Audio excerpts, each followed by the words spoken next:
person in the countryside. This person is excluded, financially excluded. This person is illiterate or semi-illiterate.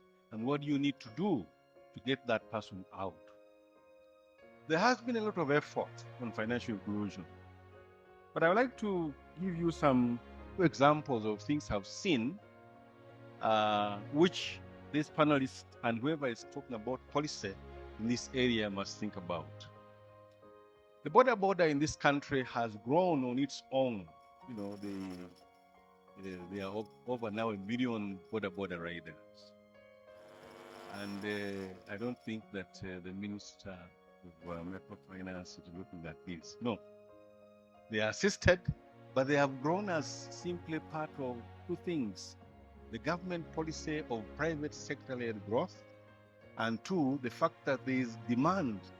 We don't have a good transportation system, we don't have buses, so the solution is the Boda Boda. So there is tremendous growth in the Boda Boda industry. From the entrepreneurial perspective, Boda is bad business for the country. But there it is. It's grown on its own and it's thriving. And it's giving lives to millions of people in this country. There are over 1 million Boda Boda riders have families. So there is a large number of people uncontrolled. Nobody has told them what to do. They are simply responding to a need.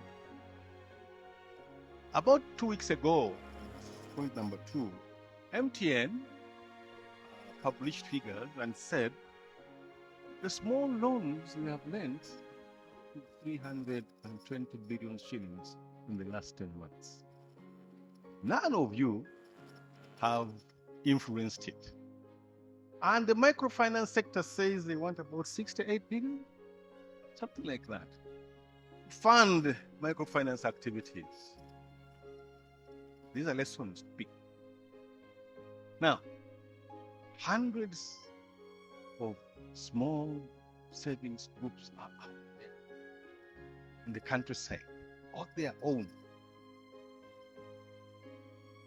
I have one I support. I put in, I think, 4 million shillings. Their money has grown to about 10 million. So when these studies are being done, you see them. You see what is happening to them. When they were told about the money from, they said, no, that one has complication because you must pay money to the LC3 chairman. They didn't go. That group of women whom we support. So we must appreciate the role of the private sector in this, in what we are discussing, knowing that these small funds are going to go a long way in helping the ordinary people access finance. What is the mobile money loans doing? Why do they borrow? Who is documenting that? These are important lessons for us to pick. Now, one of the challenges, Honorable Minister, in this country is over-regulation. I must tell you this. Everywhere. Education sector, this sector, that sector, too much regulation. You're killing business. So let's be careful. If these savings groups are developing on their own and you bring over-regulation, you kill them. So we should be, as we discuss this, we should be in a position to understand that they are manifesting themselves in their own way.